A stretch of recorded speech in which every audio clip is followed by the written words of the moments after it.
ආයිබෝවන් හැමෝටම අද අපි ජ්‍යාමිතික පාඩම් මාලාවේ ත්‍රිකෝණ අංග සාම්‍ය කියන ඉතාම වැදගත් කොටස ඔබට උගන්වනවා. මීට පෙර ප්‍රත්‍යක්ෂ කියන කොටස ඔබ මගේ YouTube එක හරහා මම හිතනවා මේ වීඩියෝ එක බලන්න ඇති කියලා ඉගෙන ගන්න ඇති කියලා. පුතා ප්‍රත්‍යක්ෂ වලින් පස්සේ අපි ජ්‍යාමිතියට 10 වසරේ පාසල් පෙළ පොත් මාලාවේ 10 වසරේ ත්‍රිකෝණ අංග සාම්‍ය කියන කොටස උගන්වනවා. මේක තමයි පුතා ජ්‍යාමිතිය මම ප්‍රත්‍යක්ෂලා කිව්වා හાર્ට් එක. හાર્ට් එක අවුල් වුණොත් සර්වාංගෙම ඉවරයි. ත්‍රිකෝණ අංග සාම්‍ය අවුල් වුණොත් ජ්‍යාමිතියම ඉවරයි. ඒ නිසා පුතා මෙතනින් පස්සේ මේ ත්‍රිකෝණ අංග සාම්‍යයෙන් පස්සේ අපිට තියෙනවා ප්‍රමේයන් ඉගෙන ගන්න. මේ ප්‍රමේයන් එහෙම නැත්නම් නීති ජ්‍යාමිතික ප්‍රමේයන් කියලා අපි ඉගෙන ගන්න. මේ නීති ඔප්පු කරන්න තියෙනවා පුතා. ඔකට කියනවා සාධනය කරනවා කියලා. සමහරු තාම අකමැති අප්‍රසන්නම් වචනේ තමයි ඔය සාධනය කරනවා කියන වචනේ. මොකද ඒ තරම් ලේසි නේ. තරම් අමාරුයි. ඉතින් ඒ නිසා මේ ප්‍රමේයන් සාධනය කිරීමට 80%ක් මොන වෙන්නේ ත්‍රිකෝණ අංග සාම්‍ය. ඒ නිසා පුතා මේ පාඩම ඉතාම හොඳින් හැම අස්සක් මුල්ලක් ගැනම අවබෝධයකින් ඔබ ඉගෙන ගත්තොත් ඔබට ත්‍රිකෝණ අංග සාම්‍ය කියන කොටස ලස්සනට තමන්ගේ ඇඟ ඇතුළට දාගන්න පුළුවන්. ඉතින් මම එදත් කිව්වා මේවා ලියා ගන්න ඕන පොතේ නෙමෙයි හිතේ. හැබැයි හිතේ එකපාර ලියන්න බැරි හින්දා පොතේ ලියලා හිතට ගන්න. හරි? ඒ නිසා සටහනක් අවශ්‍යයි. සටහන් ගොඩනගා ගන්න පුළුවන්. මේක කීප සැරයක් මේ වීඩියෝ එක බලලා පාඩම තේරුම් ගන්න පුළුවන්. ඉතින් ඒ නිසා මම ඔබට දෙවන පාඩම් මාලාවෙන් මේ හමු වෙන්නේ ත්‍රිකෝණ අංග සාම්‍ය. මොකද පුතා මාතෘකාව ත්‍රිකෝණ අංග සාම්‍ය. අංග සාම්‍ය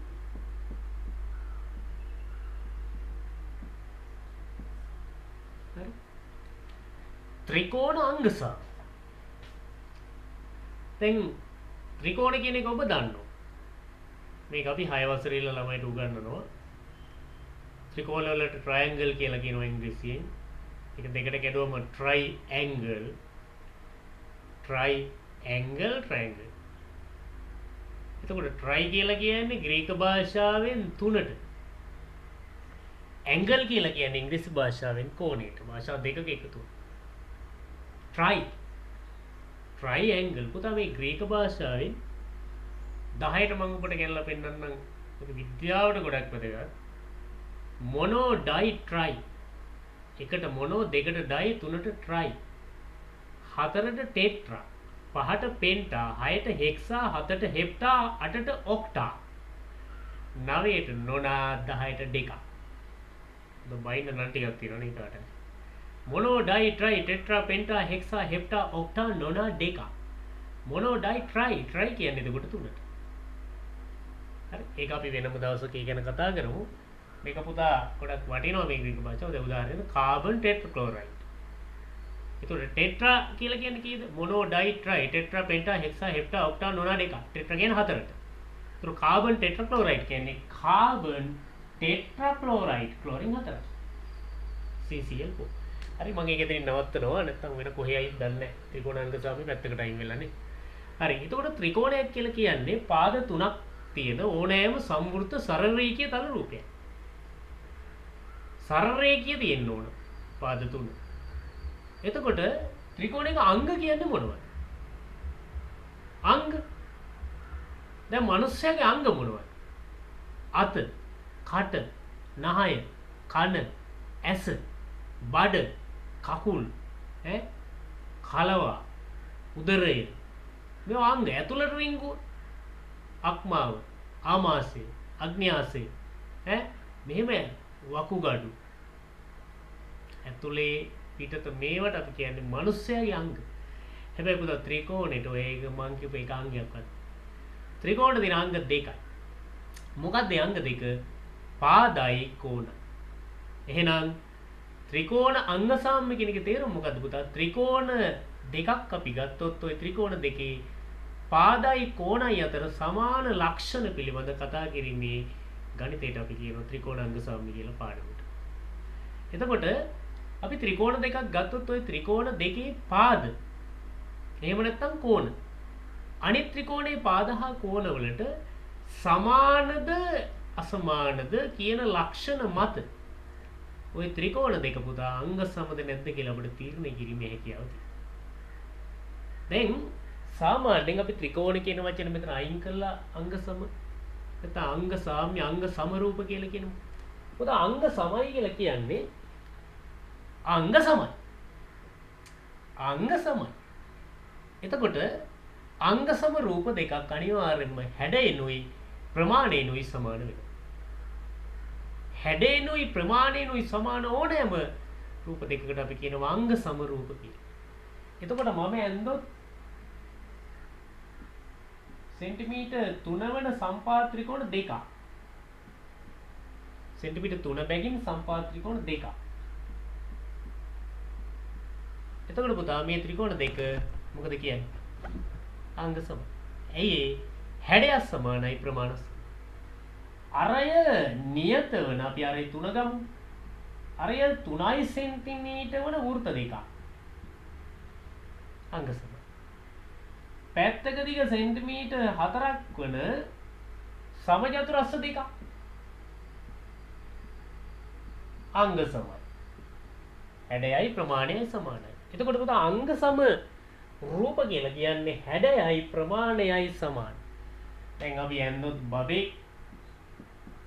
මේ බබයි හරියටම හැඩේනුයි ප්‍රමාණේනුයි සමාන නම් අංග සමයි. මේ බබාගේ ටිකක් ඔළුව ලොකුයි වගේ. එහෙම ලොකුවට ගන්න එපා. සාමාන්‍ය මම මේ පැහැදිලි කරනවා මම මේක මේ නිගමක් අරගෙන මැන්දේ නෑ. වෙනස් වෙන්න පුළුවන්. හැඩයයි ප්‍රමාණයයි සමානයි නම් අපි අංග සම රූප කියලා කියනවා. එතකොට පොතක පිටු දෙක මේ පැත්තේ පිටුට අනිත් පැත්තේ පිටුව මීයෝ ගාලා නැත්නම් අංග සමයි. නියුන්නු දෙන්නේ. දැන් මගේ ඔය ක්ලාස් එකක ඉන්නවා 11 ගෑල් ළමයි දෙන්නේ නියුන්නු. හොයන්න බෑ පුතා. අංග සමයි. හැඩය සමානයි ප්‍රමාණ සමානයි. එකම උස, එකම පාට, එකම ඇඳුම් අඳින්න. හැබැයි දෙන්න හොයන එක ක්‍රමයක් තියෙනවා මොකද්ද? කෙනෙකු මොලේ අනිත් එක්කෙනාට ටිකක් අඩුයි. අපි ගණන් පේපර් එකක් දුන්නොත් එක්කෙනෙක් 60ක් ගද්දී අනිත් එක්කෙනා 40ක් විතර ගන්න. එතනින් තමයි මම දෙන්න හොයන්නේ. හරි. ඉතින් එතකොට අංග සම රූප කියලා කියන්නේ මොකද්ද? හැඩයයි ප්‍රමාණයයි සමාන රූප. එතකොට පුතා ත්‍රිකෝණ දෙකක් අංග සමද නැද්ද? දැන් අපි අද කතා කරන්නේ පාඩම ත්‍රිකෝණ ගැනනේ. දැන් ත්‍රිකෝණ දෙකක් අංග සමද නැද්ද යන්න ඔබට ත්‍රිකෝණ දෙක දිහා බලලා කිය හැකියි. හරි මම අඳිනවා ABC කියලා ත්‍රිකෝණයක් මේ. ජනප්‍රිය මගුරු තුනනේ. ත්‍රිකෝණයක් නම් කරන ජනප්‍රිය මගුරු තුන ABC.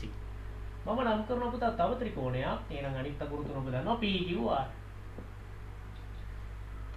හරි. එතකොට ABC ත්‍රිකෝණය PQR ත්‍රිකෝණය මම ඔබට අහනවා මේ දෙක අංග සමද කියලා. ඔබ කියයි හැබැයි ඒකට වඩා ටිකක් අනික ලොකු ගතියක් පේනවනේ. ඔබ කියයි අංග සම නැහැ. දැන් මම චුට්ටක් මේක ලොකු කරොත්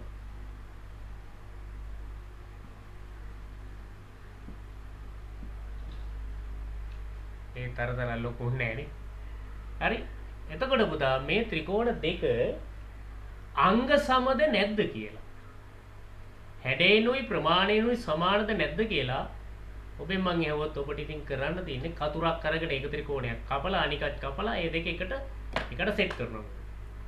එකට සමපාත වුණොත් චුට්ටක්වත් එළියට පැනලත් නැහැ වැඩියෙන් ඇවිල්ලත් නැහැ එකට සම්පාත වුණොත් අපි කියනවා අංග සම කියලා. විභාග ශාලාවේ කතුරු අරගෙන පේපර් වල තියෙන ත්‍රිකෝණ කපලා ওই වැඩේ කරන්න බෑ. හරි. පේපරේ ත්‍රිකෝණේ කපපු ගමන් පේපරේ එහා පැත්තේ තියෙනවත් ඉවරයි. එහෙනම් ඒව මේ අමනෝච්ච කියා කරන්නේ නැහැ. හරි. ත්‍රිකෝණ දෙකක් අංග සමද නැද්ද කියලා පුතා ඒ ත්‍රිකෝණ දෙකේ පාද හා කෝණ අතර සම්බන්ධතාවය මත අපිට තීරණය කරන්න. දැන් ඔබ දන්නවා ත්‍රිකෝණයක තියෙනවා පාද 3යි කෝණ 3යි අංග 6ක්. අංග 6ක් තියෙනවා. ඒ අංග 6ම අනිකේ අංග 6ට සමාන වුණොත් වාදයක් නෑ නේ අංග සමයිනේ. ඒක ප්‍රශ්නයක් නෑ. එතකොට මේකේ පාද 3 අරගේ පාද 3ට සමාන මේකේ කෝණ 3 අරගේ කෝණ 3ට සමාන වුණාට පස්සේ අංග සමයි. ඒ කියන්නේ හැඩය ප්‍රමාණය සමානයි. ඒතර අංග 6ම සලකලා. පුතා අංග 6ම සලකන්නේ නැතුව අපිට අංග 3ක් සලකලා. මේකේ අංග 3කුයි මේකේ අංග 3කුයි ගලපලා ඒ ත්‍රිකෝණ දෙක අපිට අංග සමද නැද්ද කියලා තීරණය කරන්න පුළුවන්. ඒක තමයි ත්‍රිකෝණාංග සම කියන පාඩමේ අරමුණ. හැබැයි එක ත්‍රිකෝණයක ඕනෑම අංග 3ක් අනිත් ත්‍රිකෝණේ ඕනෑම අංග 3කට සමාන වුණාට අංග සම වෙන්නේ නැහැ. ඒ නිසා ඒකට ඒ අංග 3 අනිකේ අංග 3ට සමාන වෙන්න ඕන. හැබැයි මොන අංගද කියන එක තමයි මේ උගන්වන්නේ. පුතා එහෙම අංග 3 බැගින් සමාන වෙලා අංග සම වෙන්න පුළුවන් අවස්ථා 4ක් අපිට තියෙනවා ඉගෙන ගන්න. අපි කියනවා ත්‍රිකෝණ අංග සමයේ අවස්ථා කියලා. අන්න ඒ පිළිබඳ දැන් මම ඔබට සවිස්තරාත්මකව උගන්වනවා. ඔබ හොඳට මේ පාඩම පුළුවන් නම් පොතට නැතුව හිතට ගන්න. දැන් සමහර වෙන්නේ හිතට අරන් ඔය සමහර පිළිලමයි කියන්නේ ඒකී මචං හිතට අරන් ඉන්නේ බං ඒකී මේ ළඟට ලම් වෙන්නවත් බෑ බං. ඒ වැඩේ අතාරින්න. ඒකී හිතට අරන් ඉන්නේ. හිතට අරන්. හරි. මොකද්ද දන්නේ හිතට අරන් ඉන්නේ. මම කියන්නේ පුළුවන් නම් මේ පාඩම් මාලාවත් හිතට ගන්න. හිතට ගත්තොත් පුතා වැඩේ. හැබැයි එකපාර ගන්න බෑ. නැවත නැවත නිතර මේ පාඩම් මාලාව අධ්‍යයනය කරාට පස්සේ ඒක හිතට ඉදීම එනවා. පුතා මනුස්සයා සුපිරි බලවත් පුද්ගලෙක්. හරි. දැන් හිතන්න මම ඔබෙන් අහනවා ඔබට සින්දු කීයක් පාඩම්? මට සින්දු කීයක් පාඩම්? දැන් මගේ පුතාට අවුරුදු 2යි. එයාට සින්දු කීයක් පාඩම්? අපේ පුතාට 50ක විතර පාඩම්. මට සින්දු 300ක් පුළුවන්. ඔබට 100 පැනලා. එක සින්දුවක්වත් පොතක ලියලා අකුර පාඩම් කරා.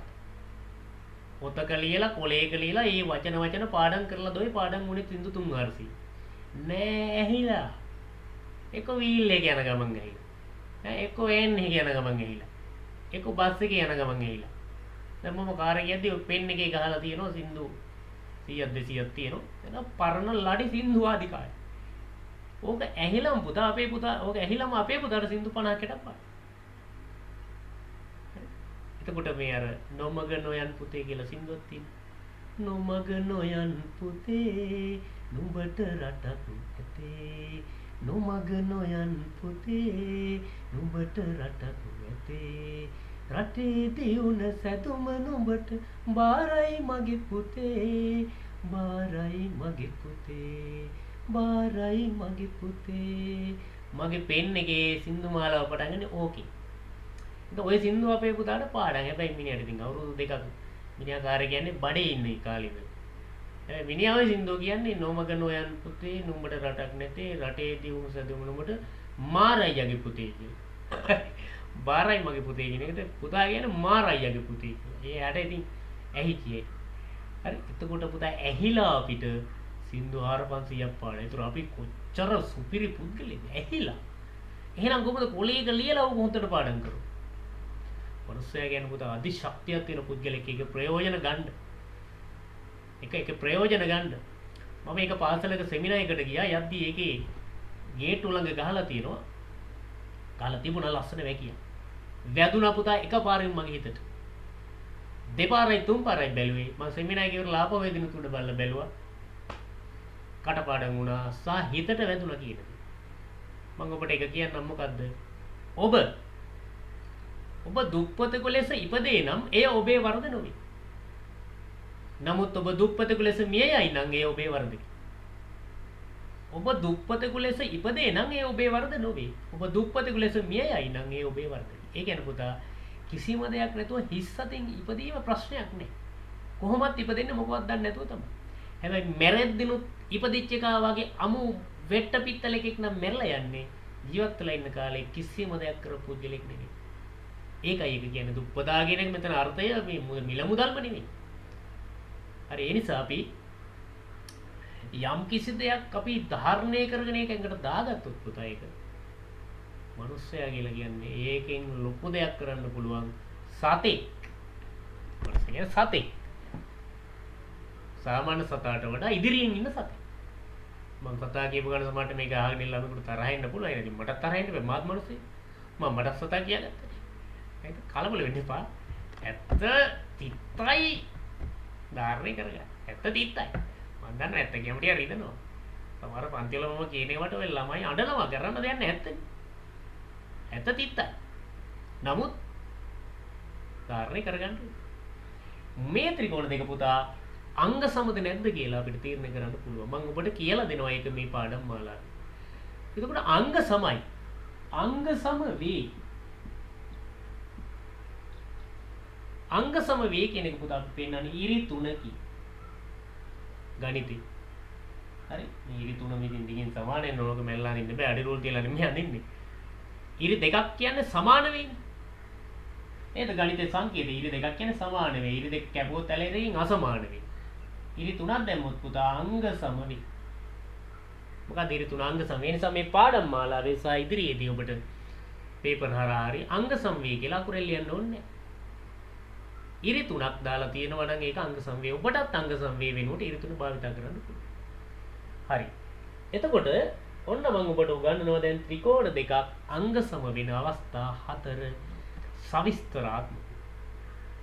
පුතා ත්‍රිකෝණ දෙකක් අංග සම වෙන අවස්ථා 4 මම පළවෙනි අවස්ථාවට දැන් එනවා. පළවෙනි අවස්ථාව පුතා දැන් මේ ත්‍රිකෝණ දෙකක් අපි සලකනවා. හොඳට අහගන්න. මේකේ AB පාදයට මේකේ කවුරු හරි සමානයි කියලා මම ඔන්න දැන් AB ට කිව්වා. දැන් ගොඩාක් ගුරු ගන්නනේ 95%ක්ම මේකට මේ. ඒ මරුනේ. මේකට මේක. මං සාමාන්‍යයෙන් යන්නේ හැම එකකම උඩුගම් බල අනිත් පැත්තට යනවා. මේ පැත්තට ගිහිල්ලා ඉතින් කෙලවාගෙනත් තියෙනවා. අවුලක් නැහැ. සිද්ධාර්ථ බෝසතාණෝ බුදු වීමට පෙර රන්තලිය දාලා මොකද කිව්වේ? මේ රංජන නදියට. මම බුදු වෙනවා නම් මේක යන්න ඕන ගලාගෙන යන වතුර පාට විරුද්ධ උඩුගම් බල. දැන් පුතා ලෝකේ විශිෂ්ට පුද්ගලයෝ යන්නේ උඩුගම් බල. අනුරූපසිංහ කියන්නේ ලෝකේ විශිෂ්ට පුද්ගලෙක් නොවේ. නමුත් එකෙකුට හරි මාව විශිෂ්ට ඇති. එකෙකුට නෙමෙයි ළමයි දහස් ගානක ජීවිත අපි නිසා වෙනස් වෙලා තියෙනවා. ඒක ළමයි කියනවා. මම ඔබට ඉදිරි කාලේ ඒවත් කියන්නම් විස්තරාත්මකව. හැබැයි පුතා මම කියන්නේ බොහොම සරල සාමාන්‍ය මිනිස්සෙක්. නමුත් උඩුගම් බලා යන චරිතයට පුතා ගමන හිමින් හැබැයි මරු. උඩුගම් බලා යන චරිත මරු. එම චරිත අතේ ඇඟිලි ගන්නටත් නෑ අඩුයි. නමුත් ගලාගෙන යන සමාජයේ ගලාගෙන යන රැල්ලට නැතුව විරුද්ධ අතට තමන් අර ගලාගෙන යන ඒ කුණු ගොඩේ යන්නේ නෑ. තමන්ට ආවෙනික ක්‍රමවේදයක් හදාගෙන තමන් යනවා ඒ හොඳ පැත්ත. ඒක බොහෝ විට හොඳ පැත්ත විරුද්ධ පැත්ත තමයි. හරි? අර සමහර වැකියක් තියෙනවා බලයට එන්නේ රටේ නැතිව කියාද. සුර පුරයක් මේක කරන්නම් කියලා බලයට. මහාපට ඇඟිලි ලෙව කනවා අපි ඡන්දේ ගන්න බලයට. සුර පුරයක් කරා. හැබැයි බලය අරගෙන තනතුරටපත් වුණාට පස්සේ නිලයට ආවට පස්සේ මොන පුරයක්වත් සුරපුරේතිය තිබ්බ පුරෙත් නෑ. හරි ඒ නිසා කියනවා බලය තියෙනකොට පුතා මොලේනේ.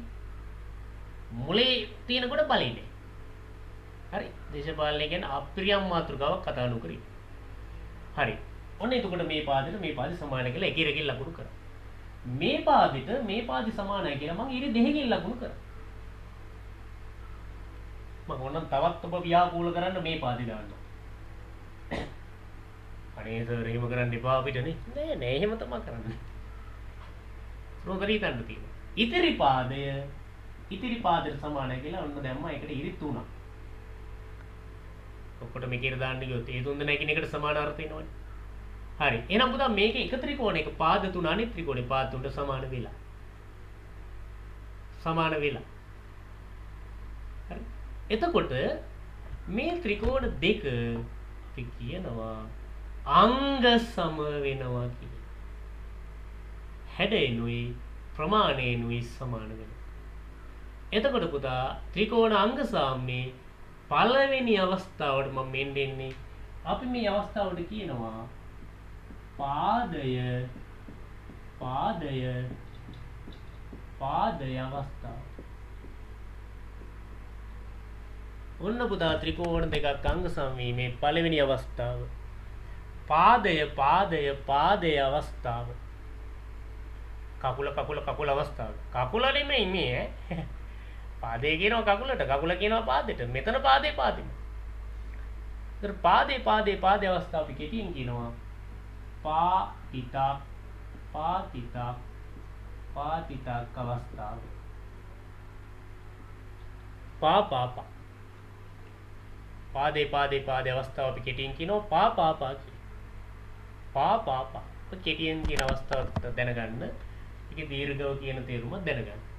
විභාගයට කවදාකවත් කෙටියෙන් උත්තරේ ලියන්න එපා. දීර්ඝව ලියන්න, කෙටියෙන් මතක තියාගන්න. හැමදේම දීර්ඝව මතක තියාගන්න බෑනේ. කෙටියෙන් මතක තියාගන්න. හැබැයි ඒක යොදලා විභාගයට කෙටියෙන් ලියන්න යන්න එපා. සමහරට ලකුණු නොලැබෙන්න පුළුවන්. හරි. එහෙනම් පුතා ත්‍රිකෝණ දෙකක් අංග සම වෙන අවස්ථා හතරේ පළවෙනි අවස්ථාව මොකද්ද? පාදය පාදය පාදය අවස්ථාව. කෙටියෙන් කියනවා පාපාපා අවස්ථාව. පුතා මේක දැන් අපි ලියන්නේ මෙන්න මෙහිමයි. දැන් ඔන්න ත්‍රිකෝණ දෙක ඇඳා තොරතුරු ලකුණු කරා. ABC හා PQR ත්‍රිකෝණ වල මම ත්‍රිකෝණ වලට ත්‍රිකෝණ කියන සංකේතය භාවිත කරනවා. මේ භාවිත කරන්න පුළුවන් අපිට හැමදේම වචන අකුරු හැලියකින් ලියන්න ඕනේ නැහැ. කෙටි සංකේත භාවිත කරන්න පුළුවන්. එම නිසා කියලා අපි භාවිත කරනවා. ඔය තිත් දෙක පුතා තිත යට ලියවොත් මක් නිසාද යත්, මෙහෙම ලියවොත් කෙසේද යත්. ඔය සංකේත භාවිත කරන්න පුළුවන්. ත්‍රිකෝණය අංග සමවි. ඒ සංකේත භාවිත කරන්න පුළුවන්. මේක එම නිසා, මේක මක් නිසාද යත්, මක් නිසාද යත්, මක් නිසාද යත්, මේක කෙසේද යත්. හරි. ඒ සංකේත ඔබ ගණිතේ භාවිත කරන්න කිසි ගැටලුවක් නැහැ. හරි. එතකොට ඔන්න මම ලියනවා ABC හා PQR ත්‍රිකෝණ වල. දැන් AB ට කවුද සමාන? කවුද AB ට සමාන? දුක් විඳින්න ඕනේ නැහැ. මම AB ට දාලා තියෙන එක ඉරයි. අරකෙත් එක ඉරක් තියෙන පාදේ හොයාගන්න. ඒක තමයි කවුද QR. BC ට කවුද? BC පාදයට කවුද? ඉරි දෙක PR. PR කියන්නේ ඔයාලට මතක් වෙනවා කවුද? JR. ගායම කියන්න එපා JR කියලා. JR ජයවර්ධන මහතා. හරි. ඒක රූපාණී පස්සේකාරාත්මක තරගයක ළමයි කිව්වා ශ්‍රී ලංකාවේ ප්‍රථම විධායක ජනාධිපති කවුද? කෙලින්ම කිව්වේ JR. ඊට පස්සේ අර ප්‍රශ්නේ අහපු කෙනා කියනවා ඔයාලගේ මාමදේ කියලා. හරි. එහෙමනම් කියන්න බෑ අපිට මහතා. හැබැයි එහෙම කියලා මම දුන්නු මේ ටර්ම් ටෙස්ට් එකක ළමයි ලියලා තිබ්බ උත්තර බලද්දී මේ අර විචුකෝණික ත්‍රිකෝණයක කර්ණය ඉදිරිපාද දෙක අතර සම්බන්ධය සොයාගත් විද්‍යාඥයා කවුද? පයිතගරස්. ඒකල වෙලිය ඒවා පයිතගරස් මහත්තයා කියනවා. එහෙම පුතා එහෙම ඕනෙත් නෑ විද්‍යාඥයන්ට මහත්තයා කියලා කියන්න ඕනේ. එතන පයිතගරස් කියන එකට අවුලක් නෑ. හැබැයි මේ JR කියන එකට JR හරියන්නේ. JR ජයවර්ධන මහතා. ඉතින් ඕක මම පන්ති කියන්න කියලා වෙන්නේ නැති අල්ලා මේ ඉඳගත්ත හරිය නම් හැමෝටම මහත්තයා කියලා ලියන්න ඕන අවසන්ට මහතා. ලියෙත් පයිතගරස් මහතා නෙමෙයි පයිතගරස් මහත්තයා කියලා. ඒ ලකුණු දෙනවා හරි. නමුත් එහෙම ඕනේ. ඉතින් හැම එකටම මහත්තයා කියන්නේ. හරි. ඊට පස්සේ AC කාට සමාන වෙන්නේ PQ ට. පුතා මේ ඔක්කොටම හේතුව දත්ත. එහෙම නැත්නම් දී ඇත. දී ඇත. දී ඇත. ඔන්න දී ඇත. dik ඇත කියලා නේද? දී කියද බින්දුව නේද? මගේ ටිකක් සිංහල අවුල් නේ. ඒක මයි පුතාලා ගණන් ගන්න එපා සිංහල අන්තිමයි. මම දන්නවා මේ අජූත මත්තකුරු ඉනි ලංකාවේ හොඳම 100ක් තිබුණොත් මාත් ඒක ඉන්නවා. හොඳම 100ක් වරන් ඇතුලේ අජූත මත්තකුරු. හැබැයි සාමාන්‍ය පෙළ සිංහල එකක් තියෙනවා. ඒක ඉතින් වෙනම කතාවක්. ඒවා ඉතින් කටපාඩම් කරලා ඕම ගන්න පුළුවන්. හරි. දී ඇත. අකුරු වල අඩුපාඩු පුතා වැඩි සලකන්න එපා. න්‍යායාත්මක දේවල් වැරදියට ඉගෙනුවොත් මාව ප්‍රතික්ෂේප කළා දාන්න. වසර 18ක් මේ ශාස්ත්‍රේ ડોක්ටර්ලා, ඉංජිනේරලා, ගුරුවරු, පොලිසිය අය, විදුහල්පතිලා ඉන්නවා අපේ ගෝලේ. මම එක පාසලක ගියා මගේ ඉන්නත් ළමයි පාසලේ විදුහල්පති. ඇඬුණා පුතා ඇස් දෙකට කඳුළු ආවා මට. ඇයි? අර ගුරු මණ්ඩලේ ළමයි ඉදිරියට විදුහල්පති මට වඳින්න. මට වර අවුරුදු 5ක් විතර වැඩිම. නමුත් මම ඉගෙන ගත්තා. ඒ කාලේ ළමයි. දැන් ප්‍රතාපවත් තේජාන්විත විදුහල්පතිවරයෙක් පාසලේ. අපිට ඇත්තටම වෙන අභිමානයක් දැක්ක. ඒක පුතා බිලියන ගණන් මුදල් දීපත් කෙනෙකුට ඒ සතුට ගන්න බෑ. අපිට ඒ මම ඒක වෙන ඉදිරි පන්ති වාරවල කොට කියන්න. ඒ නිසා පුතා අපි වසර 18ක් උගන්ලා ඒ අත්දැකීම් තුලින් තමයි ළමයට උගන්වන්නේ. විෂය කරුණක් බැරි වෙලා හරි වැරදි ඉගෙනුවා. මම දන්නේ එහෙම වෙන්නේ නෑ මට 100%ක් ෂුවර් නම තුනොත් මම එදායින් පස්සේ ආයේ මේ ශේත්‍රීය ඉන්නේ. වැඩක් නෑ නේ විෂය කරුණ වරදිනව නේද? මොකද ඔය අත්ත ගුරු ඔය ඉලක්කම් ඔය ඒවා මේවා ඊට මේට කැත වැරදි වෙන්න පුළුවන්. ඒක ගණන් ගන්න එපා. හරි. එහෙනම් පුතා මේ ත්‍රිකෝණ දෙක අංග සම වෙනවා. ඒම නිසා ABC ත්‍රිකෝණයේ අංග සමයි යොන්න සංකේතය. PQR ත්‍රිකෝණයේ මොකක්ද අවස්ථාව? කෙටියෙන් ලියනවා පාතිත පාපා. ඔන්න ත්‍රිකෝණ දෙක අංග සම වීමේ පළවෙනි අවස්ථාව ඔබට විස්තරාත්මකව පැහැදිලි කරා. පුතා දැන් වැදගත්ම කොටසක් මම කියන්නේ. මම මේ අවස්ථා හතර නම් කියලා ඒකේ රූප ඇඳලා කියන්න නෙමෙයි මේ YouTube එක හරහා මම ඔබට මේ පාඩම් මාලාව කරන්නේ ජ්‍යාමිතියෙන් පොරක් වෙන්න. පොරක්. පුතා අපේ රටේ පොරවල් ඉන්න මොනයිද? ඔය පාතාල ලෝකේ පොරවල්. කුඩු ජාවරම් කරුන්ට කියන්නේ පාතාල කල්ලි නායක. උන්ට නායක කියන පට්ටමකුත් දීලා උන් අල්ලන්නත් බෑ ඊට පස්සේ. උන් නායකයෝ. දැන් නායකයෙක් වෙන්න එහෙම බෑ. නායකයා කියන එකේ අර්ථය දන්නවනම් කියන්නෙත් නෑ. පාතාල කල්ලි නායක අරු අල්ලන්න බෑ ඊට පස්සේ. මහා මුලක. පස්කු ප්‍රාරේ මහා මුල. අපචි ආකිබිටිස්ගේ වගේ මුලයක් ඇති. නැත්තම් ඇල්බර්ට් අයින්ස්ටයින් බුදුහාමුදුරුවෝ ළඟට විද්‍යාඥයන්ගේ මොලකාරය ඇල්බර්ට් අයින්ස්ටයින්ට වඩා මහා මොලකාරයෙක් වෙන්න තිබුණා. ඒකට පුතේ ඇටි කෙහෙල් කන උගුරු එක තරමත් මොලයක් නෑ. නමුත් අපි නම් පට බඳිනවා මහා මොලකා.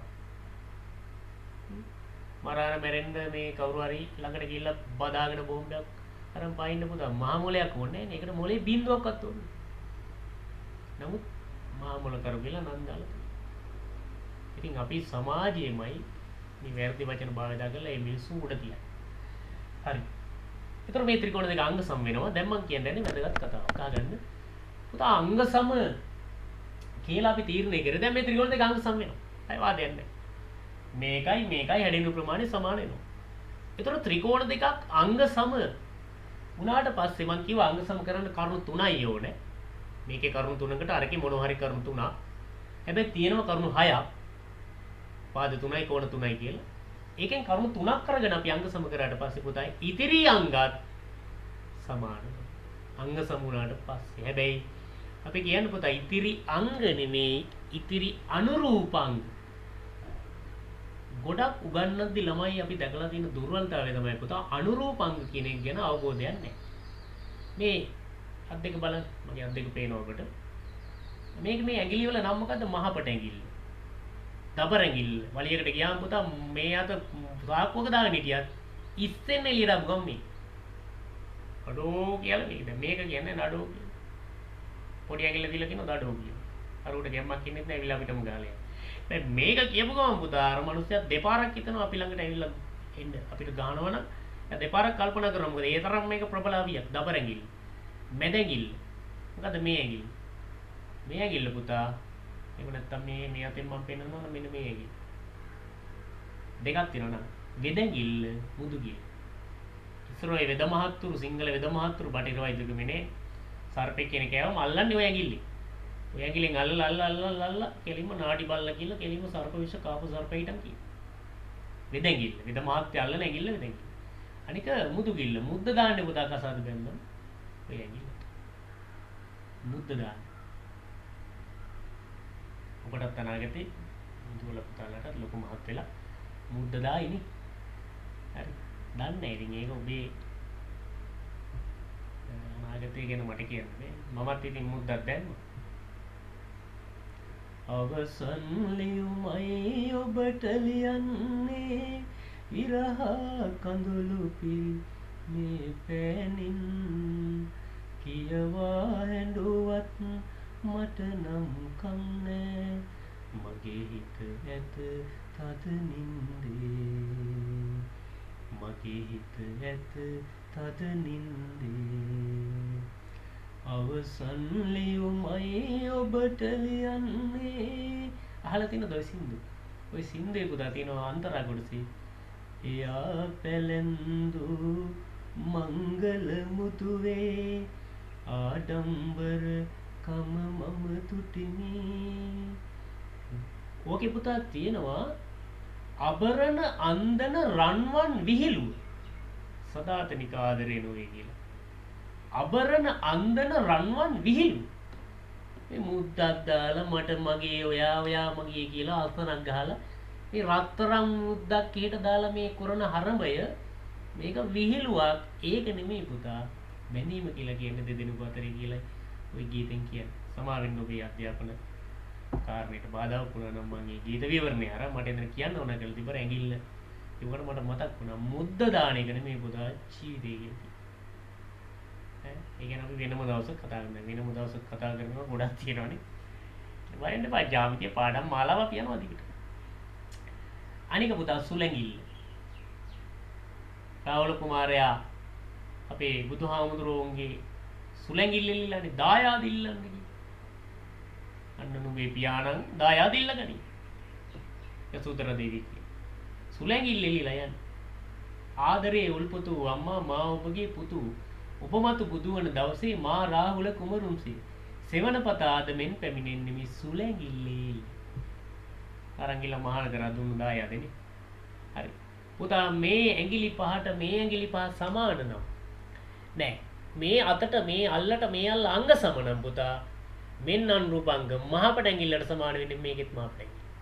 ඒ අනුරූපාංග ඊළඟ ඇඟිලි දෙක දබර ඇඟිලි දෙකම අනුරූපාංග මැද ඇඟිලි දෙකම අනුරූපාංග විද ඇඟිලි දෙකම අනුරූපාංග සුල ඇඟිලි දෙකම අනුරූපාංග. අනුරූපයි කියලා කියන්නේ පුතා අදාළ ගැළපෙන තැන. උන්ට රාගන්න. හරි. ඔබ මට කියන්න මේකේ මේ B කෝණයට ගැළපෙන කෝණේ කවුද අරගෙන? තවත් වචනකින් කියන්න අනුරූප කෝණේ කවුද B කෝණයට? ගැළපෙන කෝණේ කවුද? පුතා අනුරූප කියද්දි මගේ නමත් අනුර රූපසිංහ. හරි අනුරූප කෝණ නැකතකින් මම බීවුවා. දෙල්ලන්නේ. ඒ ඉස්සරහට දිනවනේ අපිට අනුපූරක කෝණ ඒවා මම වෙනම පැහැදිලි කරන්නේ. ඔය අනුපූරක කෝණ කියන එක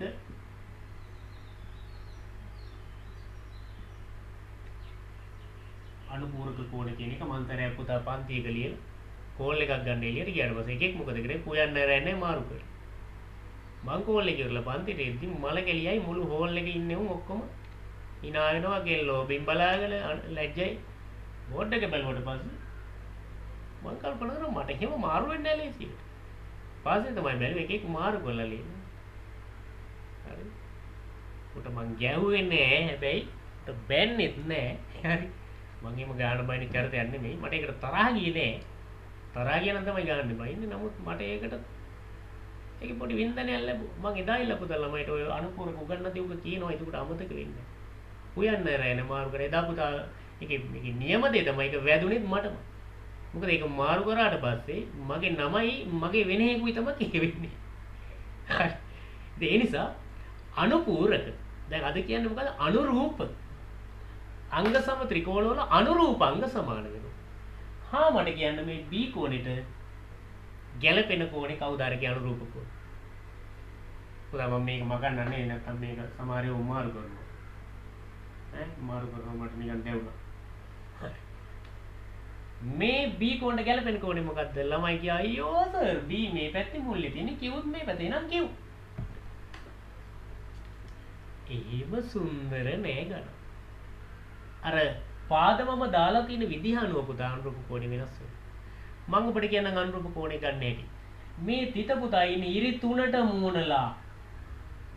ඉරි 3 දාලා තියෙන පාදෙට මූණලා. එහෙනම් මේකේ ඉරි 3 දාලා තියෙන පාදෙට මූණලා තියෙන කෝණේ තමයි අනුරූප කෝණය. කවුද එහෙනම් B ට ගැලපෙන කෝණය? දැන් අංග සමුණාට පස්සේ මේ දෙන්නා පුතා සමාන වෙනවා. අංශක 72 නම් 72මයි දෙන්නා. හරි. ඔන්න අනුරූප කෝණේ ගන්නේ. ඒ හේතුව පුතා මේ ත්‍රිකෝණේ වට පත් වෙලා තියෙන කැරකිලානේ. මේ පාදය මේක කැරකුණාට පස්සේ මේක මෙතෙන් යනවා. ඒතර මේ පාදේ මෙතෙන් එනවා මේ පාදේ මෙතෙන්. එහෙනම් මේක උනේ. අංග සම ත්‍රිකෝණවල අනුරූප අංග ඔබට පැහැදිලි කරා. එහෙනම් ඔයා මට කියන්න ඔබ ඒ කෝණයට ගැලපෙන කෝණේ කවුද? කතිර දැම්ම. ඔබ තීරණය කරන්නද? තප්පර 15 දෙනවා. ඒ කෝණයට ගැලපෙන කෝණේ මොකද්ද? මම හිතනවා ඔබ තීරණය කරන්න ඇති කියලා. පුතා ඒ කෝණේ ඉන්නේ ඉරි දෙකට මූණලා. අරක ඉරි දෙකට මූණලා ඉන්න කෝණේ Q. එහෙනම් ඒ දෙන්න තමයි සමාන. ඔන්න අනුරූපාංග ගන්න. මේකේ නම් මේ කෝණයට මම දානවා සංකේතයක් බෝලයක්. පුතා ඒක ඉන්නේ තනීරට මූණලා. එහෙනම් අරකේ තනීරට මූණලා ඉන්න කෝණේ තමයි ඒකට ගැලපෙන කෝණය. එනම් මෙයා තමයි. ඔන්න අංග සම ත්‍රිකෝණවල අනුරූප අංග ගන්න. හරි? එහෙනම් ඔබට ත්‍රිකෝණ අංග සාම්‍යයේ එක අවස්ථාවක් මම පැහැදිලි කරා. මොකක්ද ඒ? පාදය පාදය පාදය අවස්ථාව. කෙටියෙන් අපි කියනවා පා අවස්ථාව. පැහැදිලි ඇති. ඉස්සරහට ගණන් හදනවා. දැන් ඉස්සෙල්ලා අවස්ථා හතර මම ඔබට පැහැදිලි කරා. හරි. එහෙනම් පුතා මම යනවා දෙවෙනි අවස්ථාවට. ත්‍රිකෝණ දෙකක් අංග සම කිරීමේ දෙවෙනි අවස්ථාව. ඔන්න අඳිනවා පුතා පාදයක්. ත්‍රිකෝණයක්. ඔන්න තවත් ත්‍රිකෝණයක්. හැම වෙලේම මම අදිද්දි පුතා එකක් ලොකු වෙනවා. අනේ මන් දන්නේ. අවුරුදු 18 මොක හදාගන්න ගියා හදාගන්න බෑ මොකක්. එකක් ලොකු වෙනවම.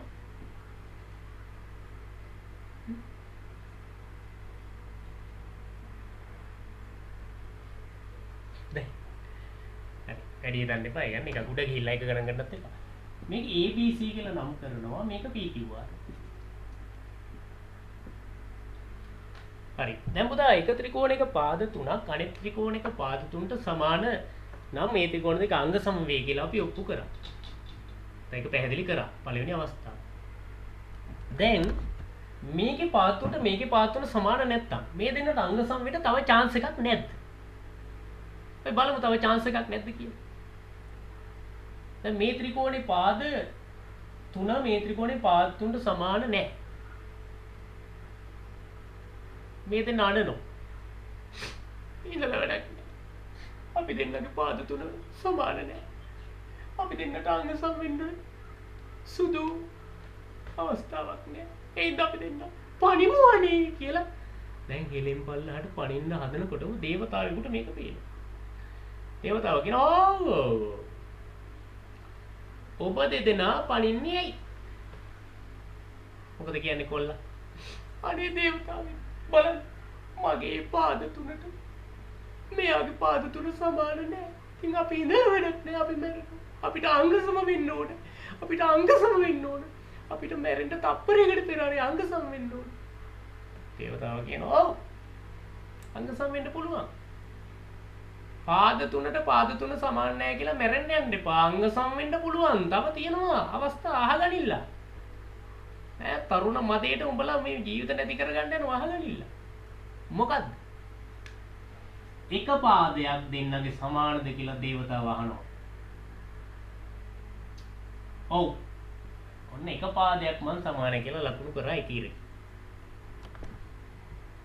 තව පාදයක් සමානද කියලා දේවතාව අහනවා. ඔව් දේවතාවිනි.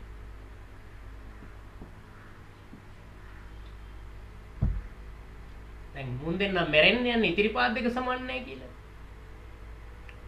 පුතා එක ත්‍රිකෝණයක පාද දෙකක් අනිත් ත්‍රිකෝණේ පාද දෙකට සමාන වෙලා ඔන්න දැන් තමයි වැදගත්ම කියන කාරණේ කියන්නේ. අහගන්න මේකේ කැමති කෝණයක් මේකේ කැමති කෝණයකට සමාන වෙලා නෙවෙයි. මේකේ පුතා මෙන්න මේ සමාන පාද දෙන්න මැද තියෙන කෝණය. සමාන පාද දෙන්න මැද තියෙන කෝණය.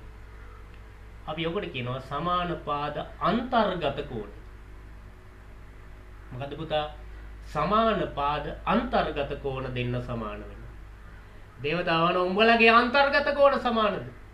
අරුන් දෙන්න නැමිලා බලලා කිනෝ ඔව් අන්තර්ගත කෝණ සමානයි. පුතා අන්තර්ගත කෝණ තියෙන තැන් මේ හදලා මේ අත බල මෙන්න මෙතන පුතා දින අන්තර්ගත මේ මෙන්න බාහුව එක මෙන්න කෝණ සමාන පාද අන්තර්ගත මෙතන කිහිල්ලෙත් තියෙනවා. ඕ මම දික් කරා. ඕ අන්තර්ගත. තව පුතා හිටගත්තාම තියෙනවා තව යට අන්තර්ගත කෝණ. ඉතින් ඔබ පෙන්වන්න බැහැ මෙතන. හරි. ඒතකොට අන්තර්ගත කෝණ කියන්නේ සමාන පාද දෙන්න මැද තියෙන කෝණ. අන්තර්ගත කෝණක සමාන නම් පුතා මේ ත්‍රිකෝණ දෙක අංග සම වෙනවා. හැඩයයි ප්‍රමාණයයි සමාන වෙනවා. පාද දෙකයි අන්තර්ගත කෝණයයි පාද දෙකයි අන්තර්ගත කෝණයයි. එහෙනම් මේ ත්‍රිකෝණ දෙක හැඩේනොයි ප්‍රමාණේනොයි සමාන වෙනවා. තවත් විදිහින් කියනවා අංග සම. මේ අවස්ථාවට අපි ගත්තේ පිළිවෙලකට ගත්තොත් පාදයයි කෝණයයි පාදයයි.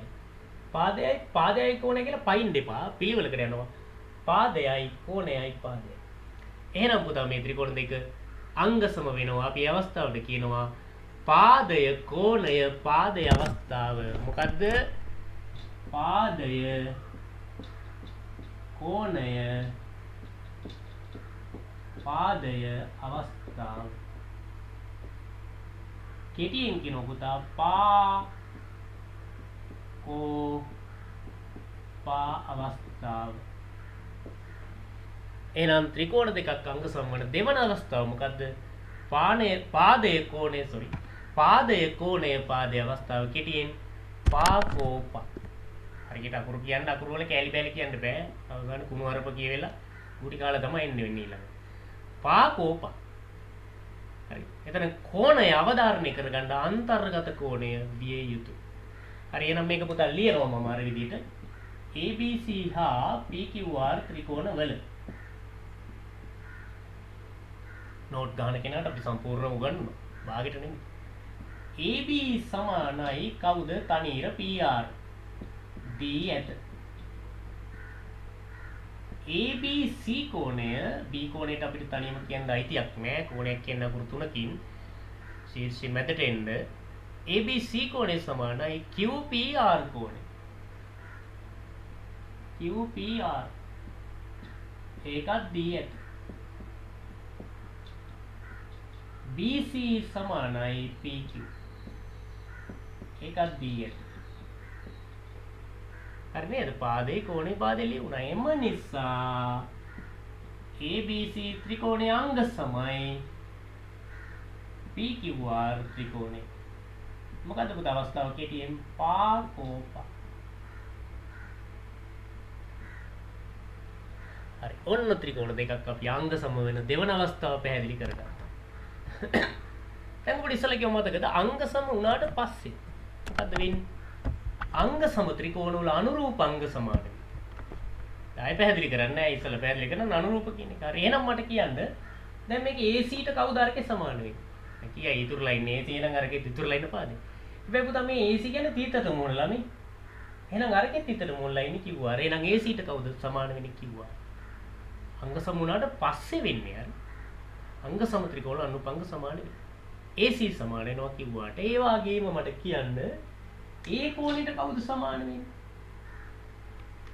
මෙන්න මේ මම කතිරේ පුතා ඒ කෝණයට සමාන වෙන්නේ කවුද? ඒ කියන්නේ ඉරි දෙකට මුහුණලා තියෙන්නේ. මේක ඉරි දෙකට මුහුණලා ඉන්නේ කවුද? P දෙකේ උදාහරණ R. එහෙනම් ඒ කෝණයට සමාන වෙන්නේ R කෝණය. අංග සම ත්‍රිකෝණ වල අනුරූප අංග. උඩට අවබෝධ කරගන්න.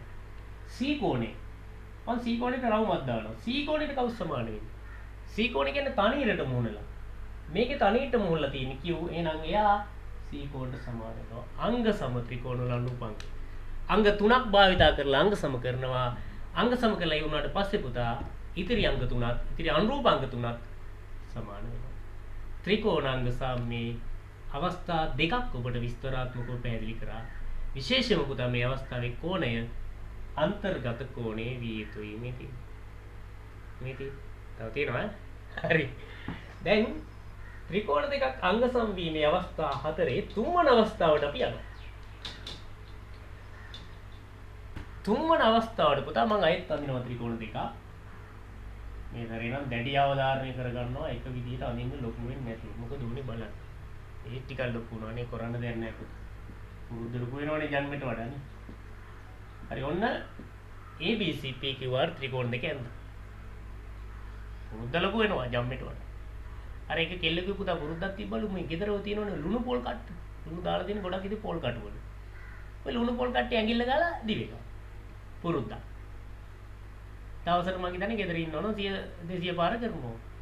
මේ පුරුද්ද පුතා කොච්චර ගියාද කියනවනම් මේ කෙල්ල ලොකු මහත් වෙලා දීග දෙලා පෝරුවේ ඉද්දි පුතා දුවගෙන පෙන්නන්නේ කියන්නේ පෝරුවේ අෂ්ටක ශ්ලෝක කියද්දි පෙන්නලු අර මිනිස්සු ඉදිරි පිට දුවන කුස්සියට ගිහිල්ලා ලුණු පොල් කට්ටය ඇගිල්ල ඉතින් නෑ දැන් පිරිසොත් කොහොමද එක පිස්සු මරගාතයක් නේ මගේ පුතාට මේ මක බාවලා දෙන්නේ අපි යයි යන්න කියලා මේ මරගාතේ දාලා කියලා මගුලත් කැන්සල් අරන් ගියා.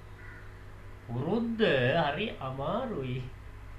හරි අයින් කරන්න. නිසා පුරුදු වර්ග දෙකක් තියෙනවා. හොඳ පුරුදු නරක පුරුදු ටික පුළුවන් නම් ටික හරි අයින් කරන්න උත්සාහ කරන්න නැත්නම් ඒක ජීවිතේට බාධාවක් වෙනවා ගමනට අර මම ඔය දැන් ඔය කිව්වා. පොරු එද්දි පුතා අෂ්ටක ශ්ලෝක කියද්දි ඉන්න බෑ. අය ලුණු පොල් කට්ට මතක් වුණා පැන්න ගියා එබු ඇඟිල්ල ගෑවා දිවේ. දැක්කා නේද පිරිස? ගත්ත මනමාලයා පුදලාගෙන අරන් ගියා මේ පිස්සු මරගාතෙට මගේ පුතා දෙනවට. ඒ හින්දා පුරුදු ඔබල හරි. දැන් ඔන්න පුතා කොල්ලයි කෙල්ලයි දැන් මොකද කරන්නේ? පාද තුන සමානත් නෑ. පාද දෙකක් සමානත් නෑ. ඒ හින්දා පුතා මොකද මේ දෙන්නා ජීවිතේ කලකිරුණා. යනවා ලෝකාන්තයට පයින්න. වැඩක් නෑ ඉතලා. පනිනවා. පාද දෙකක් සමානත් නෑ. තුනක් තියා මොකටද ඉඳලා පනිමුවනේ කියලා. පනින්න හදනකොට පුතා දේවතාවට පේනවා. දේවතාවයිලා කියනවා උඹලා මේ තරුණ මදන විදේ ගහලා මෙමුන්ට මේ පයින් යනවා ජීවිතේ නැති කර. මොනවද උඹලට දැන් තියෙන ප්‍රශ්නේ කියපල්ලා මට. මොකද කියන්නේ? උඹලා කියනවා අනේ දේවතාවනි තුනම සමානත් නෑ දෙකක් සමානත් නෑ මොකටද අපි ඉඳලා පනිනවා? දේවතාව කියනවා එකක් සමානද උඹලයි? එකක් නම් දේවතාවනි සමානයි. තව උඹලගේ කෝණ දෙකක් නැද්ද සමාන? කෝණ දෙකක් නම් දේවතාවනි කියන. එහෙනම් පුතා මම ඔබට අංග සම කරන්න යන තුන්වෙනි අවස්ථාවේ කියන කාරණේ ආගන්න. මේකේ කැමති කෝණයකට මේකේ කැමති කෝණයක් සමාන වෙන්න. කැමති කෝණයකට කැමති කෝණ. හරි. චිත්ත ගානේ දැන්. මේකෙත් කැමති කෝණයකට මේකෙත් කැමති කෝණයක් සමාන වෙන්න ඕන. මම අවුල් වෙන්න දාන්නම් මෙතන. මෙතන දාන්න තවත් අවුල් වෙනවා. හරි. ඔන්න පුතා කෝණ දෙකක් සමාන. දැන් පාදයක් සමාන වෙන්න ඕන දෙන්නගෙම. හැබැයි මේකේ පුතා ඕනෑම පාදයක් මට ලකුණු කරන්න පුළුවන්. හැබැයි අරකේ ඕනෑම පාදයක් මට ලකුණු කරන්න බෑ. ඒ සාවධාරණය කරගන්න මෙන්න මේ මම ලකුණු කරපු පාදයට අනුරූප පාදය ගැළපෙන පාදය තමයි මේකේ වෙන්න ඕන. ඒ දෙන්න සමාන වුණොත් තමයි අංග සම වෙන්නේ. එහෙනම් පුතා මේ පාදේ මම දැන් මේ තිතට මූණලා. එහෙනම් අරගේ තිතට මූණලා ඉන්න පාදේ කවුද? ඔබ තීරණය කරන්න. PQද QRද PR? තිතට මූණ QR. අන්න යා සමාන කෝණ දෙකයි පාදයයි කෝණ දෙකයි අනුරූප පාද. අනුරූප දෙලන්නේ අනුරූප කෝණ දෙකයි අනුරූප පාදයයි කෝණ දෙකයි අනුරූප. එහෙම වුණොත් පුතා ඒ ත්‍රිකෝණ දෙක අංග සම වෙනවා. මොකක්ද අපි තෝරගත්තේ? කෝණ දෙකයි පාදේ. අපි කියන පුතා ඔකට කෝණය පාදේ අවස්ථාව.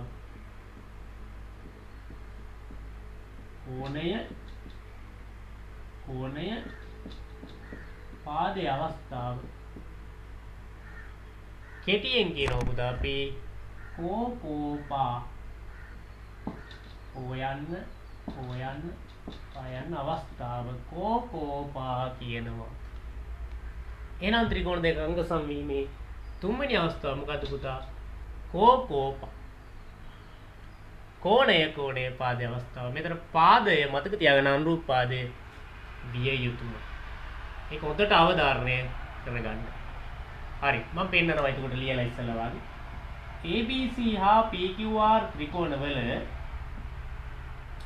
ඉස්සලා කෝණ දෙක ලියමු නේද? ABC කෝණය හිත දාලා තියෙන්නේ. ABC කෝණය පුතා සමාන වෙනවා අරකේ QPRට. ඒකත් B ඇති. ඒ වගේම BAC කතර දාලා තියෙන BAC කෝණය සමාන වෙනවා අර කාටද PRQ ට. ඒකත් D එක. පාදය AC සමාන වෙනවා QR ට. ඒකත් D එක. හරි. එම නිසා පුතා මොකද වෙන්නේ? ABC එම නිසා ABC ත්‍රිකෝණයේ අංග සමයි ඍතුණයි PQR ත්‍රිකෝණයේ අවස්ථාව කෝපා.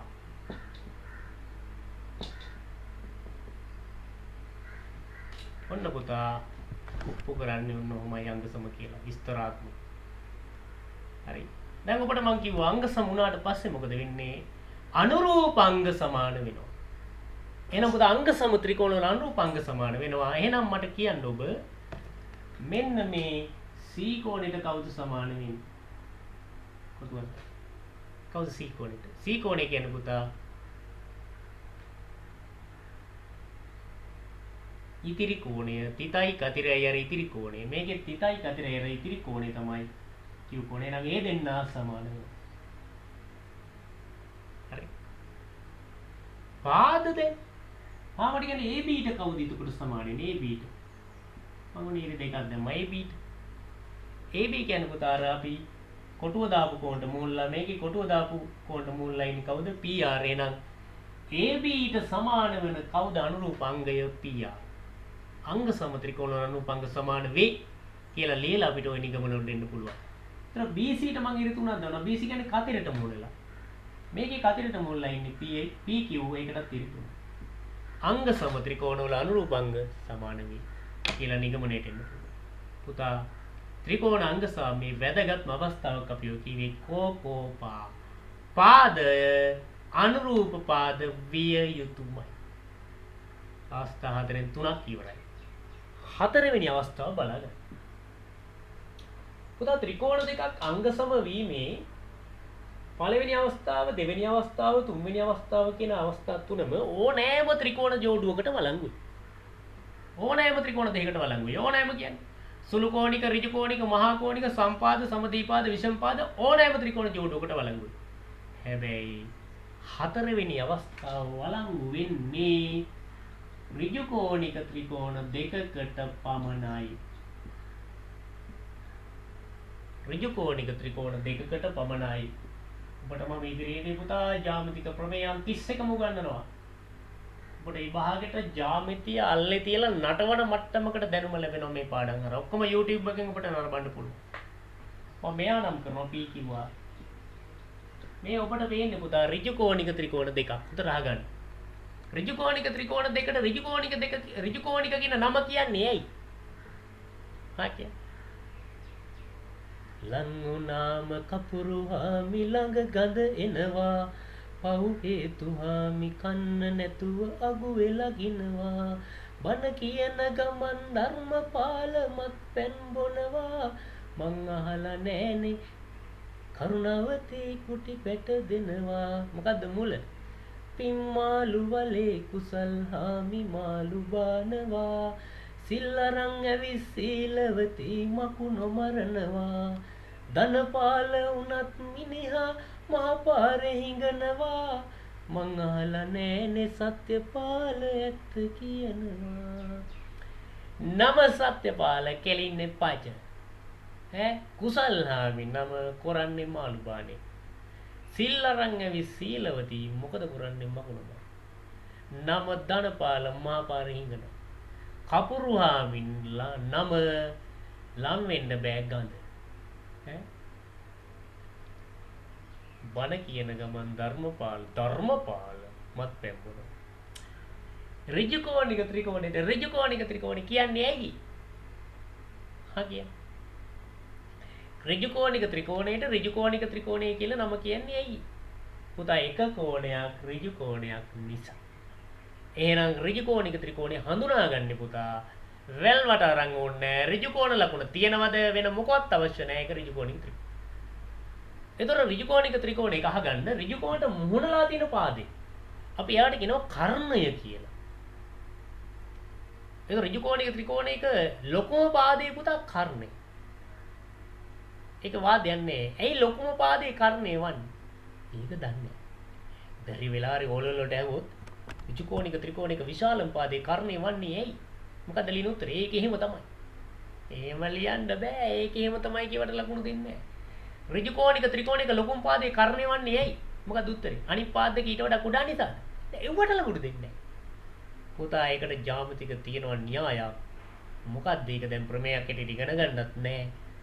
ඕනෑම ත්‍රිකෝණයක විශාලම පාදේ ඉන්නේ පුතා විශාලම කෝණයට මුල්ල. ඒක තමයි න්‍යාය. විශාලම කෝණයට මුල්ල තමයි විශාලම පාදේ ඉන්නේ. ඍජුකෝණික ත්‍රිකෝණයක විශාලම පාදයේ විශාලම කෝණයේ වාදයක් නෑ ඍජුකෝණේ. මොකද ඒ 90යි. අය 90කට 90 හෝ ඊට වඩා කෙනෙක් ඉන්න බෑ මේ. ඇයි 3 දෙනා 180යි. එහෙනම් අනිවාර්යෙන් විතර දෙන සුළු. එහෙනම් මෙයා ලොකුම කෝණය. එහෙනම් ලොකුම කෝණයට මුල්ල තමයි ලොකුම පාදේ. හරි. එහෙනම් ඔන්න අංග සම අවස්ථාවට එනවා. ඍජුකෝණික ත්‍රිකෝණ වෙන්න ඕන පුතා කර්ණයන් සමාන වෙන්න ඕන. මොකද්ද අවශ්‍යතාවය? පළවෙනි අවශ්‍යතාවය ඍජුකෝණික වෙන්න ඕන. කර්ණයන් සමාන වෙන්න ඕන. අනික අවශ්‍යතාවය මොකද්ද පුතා? තවත් මොකක් හරි පාද යුගලයක් සමාන වෙන්න. මම මේ දෙන්න දාන්න. ඔච්චර. කර්ණය සමාන වෙන්න අපි එකට කර්ණය කියන නමම කියමු. කර්ණය සමාන වෙන්න ඕන. තව පාද යුගලයක් සමාන වෙන්න ඕන. එතකොට කෙනෙකුට දෙන්න පුළුවන් සර් අනිත් හැම එකටම අංග 3 තිබ්බා මේකට අංග 2නේ නෑ පුතා ඍජුකෝණික වෙන්න ඕනනේ මුලින්ම ඒකත් අංගයක්. ඒතර අංග 3 තියෙනවා. හරි. මේ අවස්ථාව විශේෂයි ඍජුකෝණික ත්‍රිකෝණ වලට විතරයි. මොකද වෙනත් ත්‍රිකෝණ වලට ඍජුකෝණික නොවන වෙනත් ත්‍රිකෝණ වලට කර්ණ නෑනේ. කර්ණයේ තියෙන්නේ ඍජුකෝණික ත්‍රිකෝණ වලට විතරයි. එහෙනම් මේ අවස්ථාව පුතා ඍජුකෝණික ත්‍රිකෝණ වලට විතරයි යන්නේ. අපි මේ අවස්ථාවට කියනවා කර්ණය පාදයේ අවස්ථාව කියලා.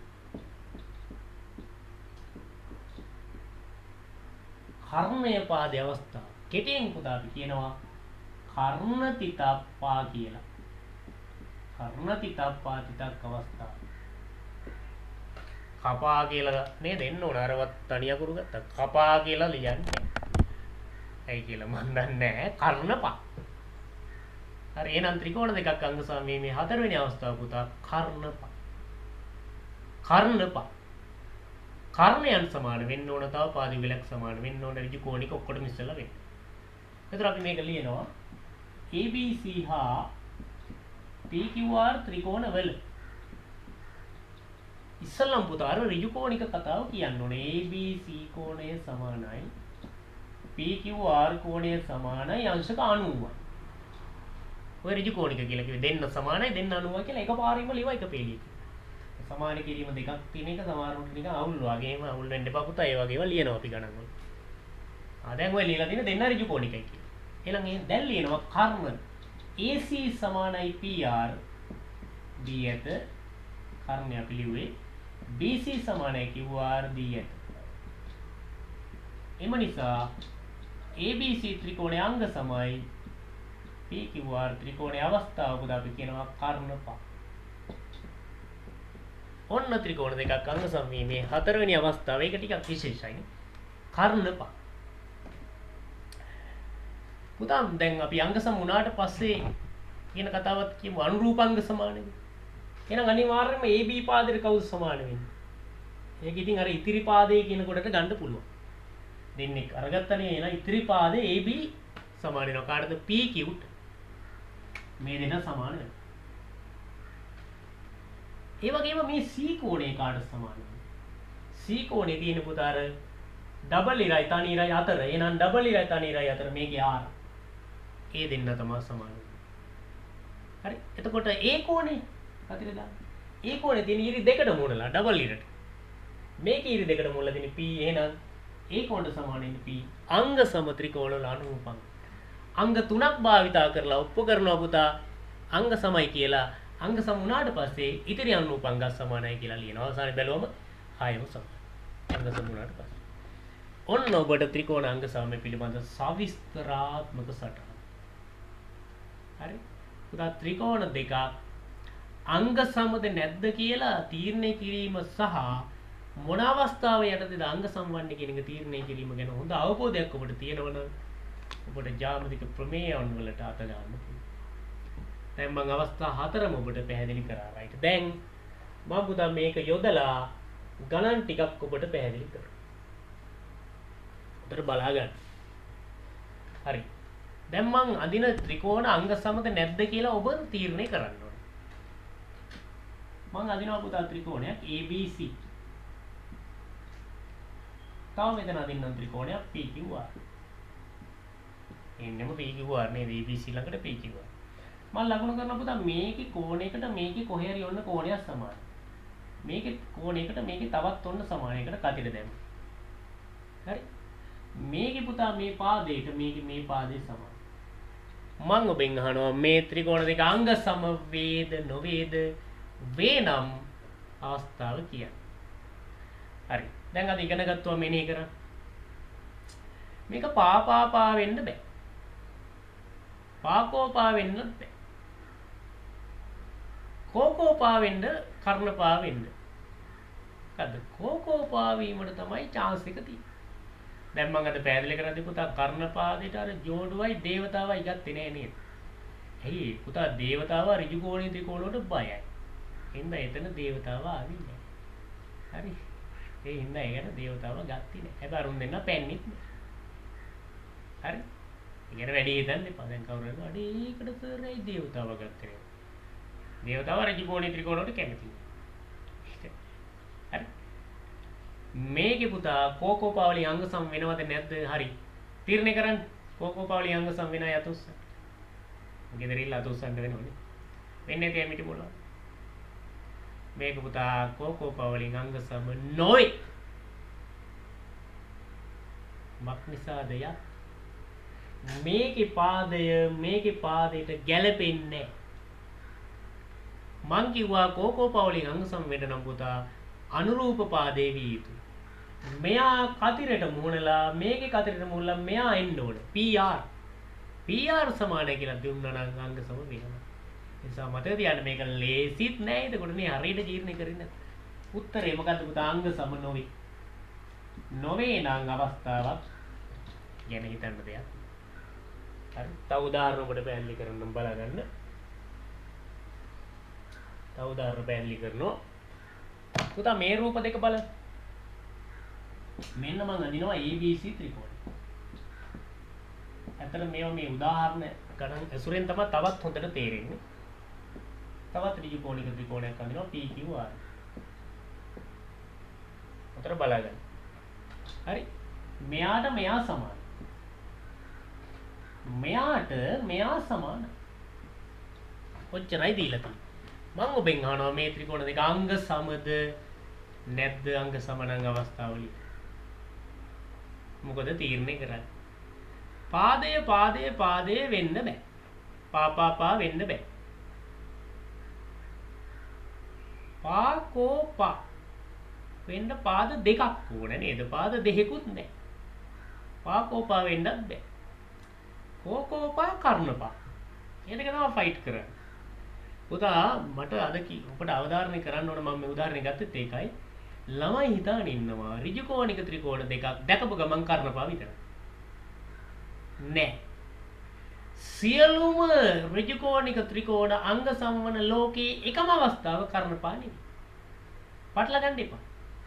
ඍජු කෝණික ත්‍රිකෝණ දෙකක් තිබ්බොත් පුතා ඒක පාවල අංග සම වෙන්න පුළුවන්. පාකෝපාවල අංග සම වෙන්න පුළුවන්. කෝකෝපාවල අංග සම වෙන්න පුළුවන්. කර්ණපාවල අංග සම වෙන්න පුළුවන්. පාකෝපා කෝකෝපා කර්ණපා මොකෙන් හරි අංග සම වෙන්න පුළුවන්. හැබැයි කර්ණපාද වලින් අංග සම වෙන්නේ ඍජු කෝණික ත්‍රිකෝණ පමණයි. කර්ණපා වලින් අංග සම වෙන්නේ ඍජු කෝණික ත්‍රිකෝණ පමණයි.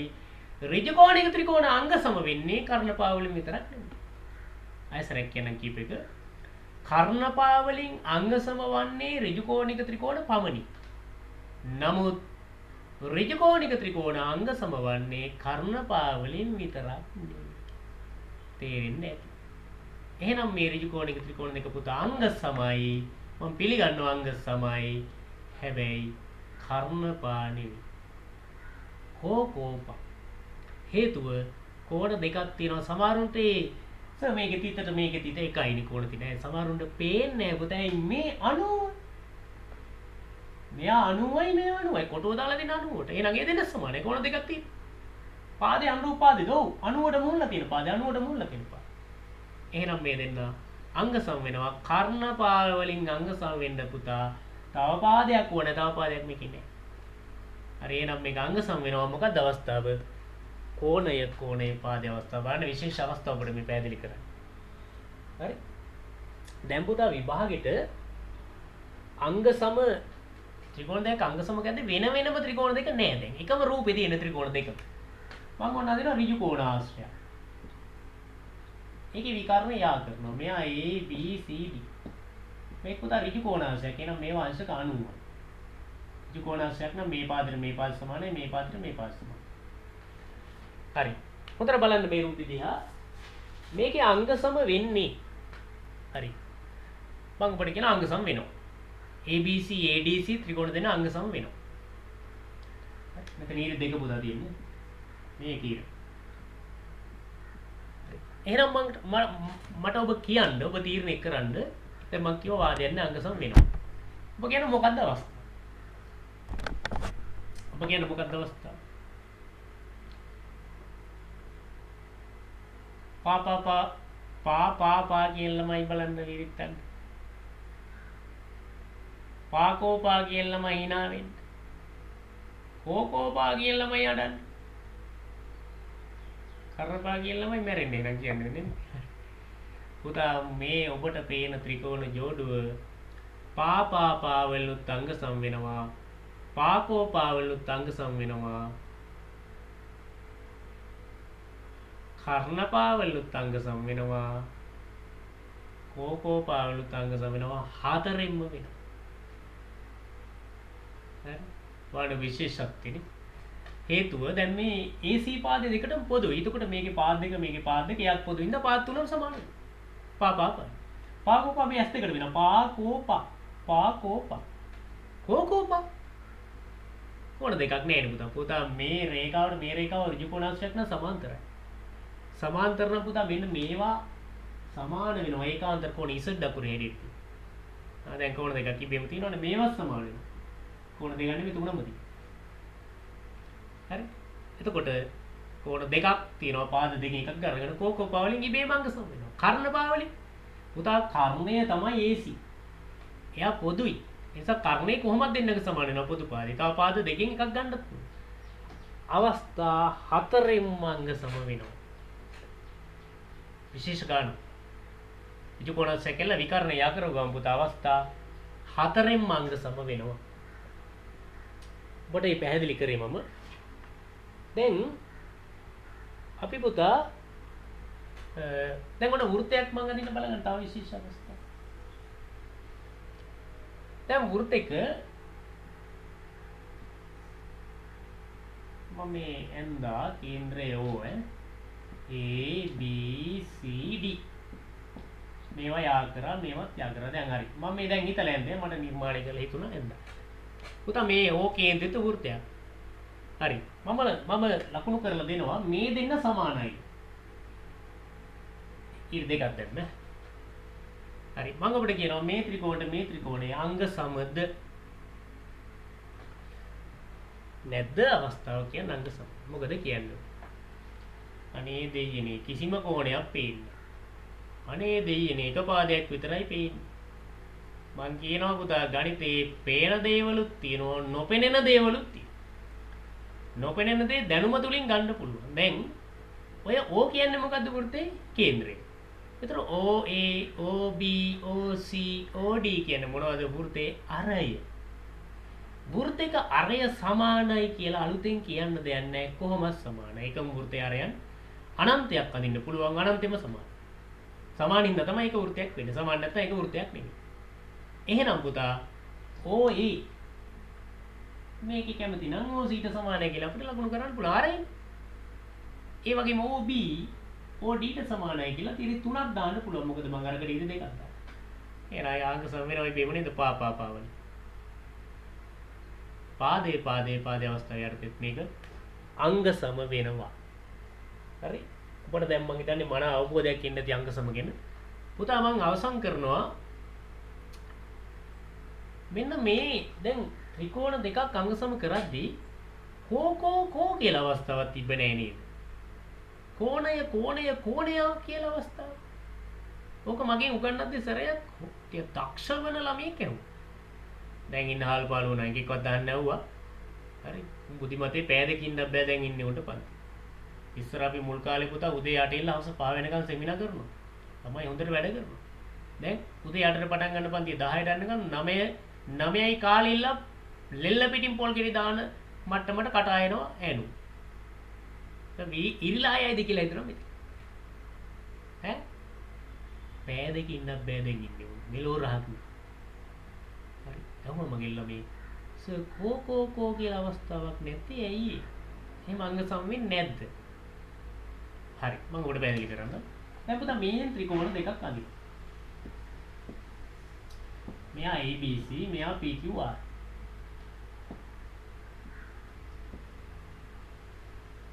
හරි. එතකොට මේකේ කෝණයට අපි මෙයා අපි අගයම දාමු 65යි. මේකෙත් කොහේ හරි 65ක් තියෙනවා. හරි. මේක 45යි. මේකෙත් කොහේ හරි 45ක් තියෙනවා. 60යි 110යි 65යි 110යි නෑ 70 ඉතිරි දෙක. 180 වෙන්නත් එපා. අනුරූප සිංහට හිතුමන අපි අගයන් දාන්න බෑ. ඒ මොනොත් මෑර. න්‍යායයන් බිඳ වැටෙනවා. මගේ ඔලු පළයි මේව හොයාගත්තු මිනිස්සු නේද? අනිවාර්යෙන් 3 දෙනා 180 වෙන්න ඕන. දැන් මේකේ කෝණ තුනට මේකේ කෝණ තුන සමානයි. නමුත් පුතා මේ දෙක අංග සම වෙන්නේ නැහැ. සමානිය වෙනවනේ සර්. එහෙනම් කෝ කියලා පස්වෙනි අවස්ථාවක් තියෙන්න බෑ ත්‍රිකෝණාංග සම නේද? පා කෝ කර්ණ පා කෝ කියන අරුව කෝ කියලා මේ යන්නේ අලුත් අවස්ථාව. නෑ. පුතා හේතුව මේ අංශක 65ම එන්න මට චූටියටත් අඳින්න පුළුවන් මේ ත්‍රිකෝණේ 65ම. මේ 70 මෙන්න චූටියටත් එන්නේ. මේ 45 මෙන්න චූටියටත් එන්නේ. අර කොහොමයි? මොකද පුතා කෝණයක් දැන් හිතන්නකෝ දැන් මේක ඔබට අවබෝධ වෙනවා මෙන්න මේ කෝණය පැහැදිලි කරන්න. මෙන්න මේ කෝණය පුතා අංශක 50යි කියලා හිතන්න. එතකොට මම මේ රේඛා දෙක පුතා දික් කරොත් මේව අඩිරුල තියලා වෙනස් නොවෙන්නේ. දැන් එනවනේ ලොකු ත්‍රිකෝණය. ඒ ත්‍රිකෝණෙත් මේ කෝණේ 50යි. එහෙනම් ඔබ තේරුම් ගන්න කෝණයක් පුතා ලොකු වෙන්නේ රේඛා දික් කරොත් නෙමෙයි. රේඛා දික් කරත් රේඛා කොට කරත් කෝණයක් ලොකු කුඩා වෙන්නේ නැහැ. කෝණේ නියතයි. කෝණය පුතා ලොකු වෙන්නේ 50 ලොකු වෙන්නේ මේ රේඛාව මෙහෙට කොච්චර දික් කරත් නෙවෙයි. මෙන්න මේක පිටබැලලා මෙහෙම වෙනස් කරොත් කෝණේ ලොකු වෙනවා මේ. එතකොට 50 ලොකු. එහෙනම් එකම කෝණ හිටින්න මහා පතාක ත්‍රිකෝණ චූටි ත්‍රිකෝණ අඳින්න පුළුවන්. එතකොට අංග සමනම් හැඩයයි ප්‍රමාණය සමාන වෙනවනේ. ප්‍රමාණය. එතකොට පුතා මේකේ ප්‍රමාණය සමාන නැහැ. හැබැයි කෝණ තුන සමානයි. නමුත් ප්‍රමාණ සමාන නැහැ. අංග සම වෙන්නේ නැහැ. හොඳට මතක තියාගන්න. කෝ අවස්ථාවේ යටතේ අංග සම වෙන්නේ. එහෙනම් පුතා ඔබට ත්‍රිකෝණ අංග සමය පිළිබඳ විශාල දැනුමක් ලැබෙන්නේ නැති. මම ප්‍රත්‍යක්ෂ පාඩම් මාලාවෙන් ඔබව හමු වුණා. දැන් ත්‍රිකෝණ අංග සම. එහෙනම් පුතා දැන් මට බය නැතුව යන්න පුළුවන් ප්‍රමේයන් වලට. මේ ප්‍රමේයන් වලට යද්දී පටන් ගන්න පුතා ත්‍රිකෝණ සම්බන්ධ 4කින්. ඊට පස්සේ සමාන්තර රාශි සම්බන්ධ 6කින්. 6යි 4යි 10යි. ඊට පස්සේ වෘත්ත සම්බන්ධ 5කින් 10යි 5යි 15. ඊට පස්සේ එකම ආධාරක හා එකම සමාන්තර රේඛාතර පීඨිතල් රූප පිළිබඳ ප්‍රමේය 4ක් තියෙනවා 15 4යි 19. ඊට පස්සේ පුතා ත්‍රිකෝණ සම්බන්ධ ජෝඩ ප්‍රමේයන් තියෙනවා 6ක්. මධ්‍ය ලක්ෂ ප්‍රමේයයි සමකෝණික ත්‍රිකෝණ ප්‍රමේයයි සමානුපාත ප්‍රමේයයි දෙක තියෙනවා ප්‍රමේයයි විලෝමයි. ඒතකොට එතන 6යි. 19 6යි 25යි. තනි ප්‍රමේයක් තියෙනවා පයිතගරස් හොයාගත්තු නිසා ඒකට පයිතගරස් ප්‍රමේය කියනවා 26ට උගන්වනවා. දැන් 26යි. ඊට පස්සේ පුතා තියෙනවා වෘත්ත චතුරස්‍ර පිළිබඳ ප්‍රමේය 3ක්. 26 3යි 29යි. අවසානයේ තියෙනවා වෘත්ත ස්පර්ශක පිළිබඳ ප්‍රමේය 2ක් 29 2යි 30. તો මිටි මොළ වලට මම කිව්වට වඩා මෙව දරුණු ඉගෙන ගන්න. හරි එහෙනම් මේ ජ්‍යාමිතික ප්‍රමේයන් වලින් ඉස්සරහට ඔබට හමු වෙනවා. YouTube එක හරහා ඔබට සාමාන්‍ය පෙළේ දරුවන්ට විශේෂයෙන්ම දැන්ට 9 10 ඉන්න අයටත් විශේෂයි. මේගොල්ලන්ටත් මේවා ඉගෙන ගන්න තියෙනවා. ප්‍රත්‍යක්ෂයෙන් පටන් ගන්න 9 ළමයිට. මේ ත්‍රිකෝණාංග සම 11 උගන්වන්නේ නැහැ. මේවා තියෙන 10. අර ප්‍රමේය 31 නුත් 15ක්ම තියෙන 10 වසර. නිසා 10 11 ළමයිට විශේෂයි මේ පාඩම් මාලාව ඉගෙනගෙන පුතා විශාල දැනුම් සම්භාරයක් ජ්‍යාමිතිය ලබාගෙන විභාගෙට බය නැතුව ජ්‍යාමිති ගණන් ටික ගොඩ දාන්න ගන්න පුළුවන්. ඒක අනිවාර්යයි මේවා පිළිවෙලට ඉගෙන ගන්න. ඒ නිසා පුතා මගේ ප්‍රයත්නයක් ගන්න ඒකයි ජ්‍යාමිතියෙන් ඉස්සරහට ගිහිල්ලා A level maths science කරලා විශේෂ maths කරලා ජ්‍යාමිතිය උතර තියෙන ළමයිගොල්ලෝ A level maths කරගන්න පුළුවන්. අපේ ගෝලයෝ maths කරලා ඒ අරන් ඉංජිනේරු පීඨයට ගිහිල්ලා ඉන්නවා. ඒ හේතුව O level කාලේ ආසාවක් ඇති වෙනවා ඒ උගන්නන විදියට. ඒක ළමයි කියනවා. පුතා සංසාරේ එපා වෙන්නත් උගන්නේ. පාසලක ළමයිට පෙන්වන්න බැරි අජූතම ගුරුවරු කවුද? ඉංග්‍රීසි ගුරුවරයයි ගණන් ගුරුවරයයි. පෙන්වන්න බෑනේ. ඒ හේතුව පුතා ගුරුවරයාගේ ප්‍රශ්නයක් නෙවෙයි ඒ සබ්ජෙක්ට් එකේ ප්‍රශ්නය. හැබැයි අපි නම් පින් කරලා දෙනවා අපේ ළමයි ආසම ගුරුවරයා. එහෙනම් පුතා අපි ඉදිරියේදී තවත් ජ්‍යාමිතික ප්‍රමේයන් වලින් හමු වෙමු. එතෙක් ඔබට සුවදායි අනාගතයක් ප්‍රාර්ථනා කරනවා. මේ පාඩම් හරියට පරිශීලනය කරලා විෂය හරියට ඉගෙන ගන්න හැමෝටම පුතා ජය වේවා. උත්සාහය. අයිබෝ.